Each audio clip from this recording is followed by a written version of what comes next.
লাখের একটি মেয়ে, যে একটি প্রাণবন্ত হিজাব পরত, সেই স্কুলকে খুব ভালোবাসত।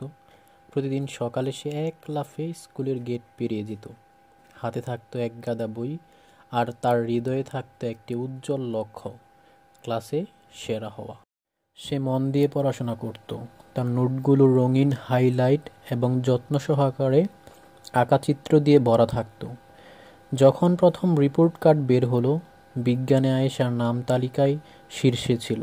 তার মুখে এক বিস্তৃত হাসি ছড়িয়ে পড়ল। কিন্তু একাডেমিক যাত্রা আঁকাবাঁকা পথের মতো, কখনো মসৃণ, কখনো বন্ধুর। পরের টার্মে একটি চ্যালেঞ্জিং ইতিহাস প্রকল্প একটি কঠিন চড়াই প্রমাণিত হলো। তার সেরা প্রচেষ্টা সত্ত্বেও আয়েশার গ্রেড তার আশানুরূপ ছিল না। তার হাসি কিছুটা ম্লান হয়ে গেল। ঠিক আছে আয়েশা, তার সেরা বন্ধু যারা আলতো করে বলল। আয়েশার হতাশা দেখে, সবারই খারাপ দিন আসে, আসল কথা হলো তুমি তোমার সর্বোচ্চটা চেষ্টা করেছ। যারা আয়েশার কাঁধে সান্ত্বনার হাত রাখল।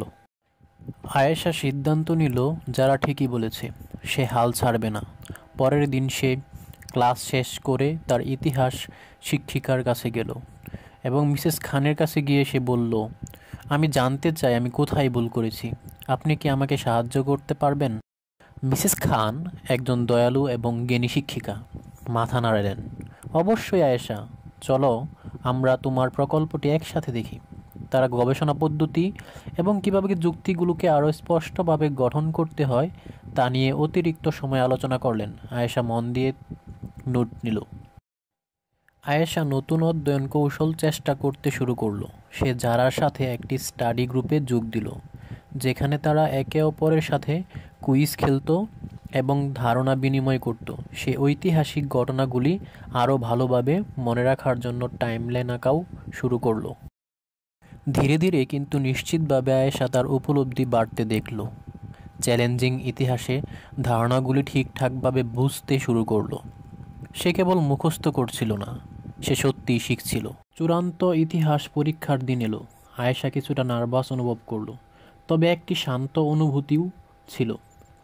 সে প্রস্তুতি নিয়েছিল, সে শিখেছিল এবং সে তার সর্বোচ্চ চেষ্টা করেছিল।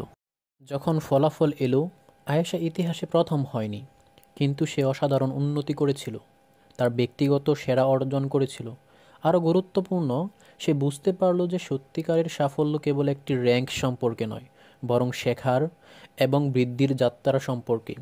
সে হাসল, একটি সত্যিকারের আন্তরিক এবং গর্বিত হাসি।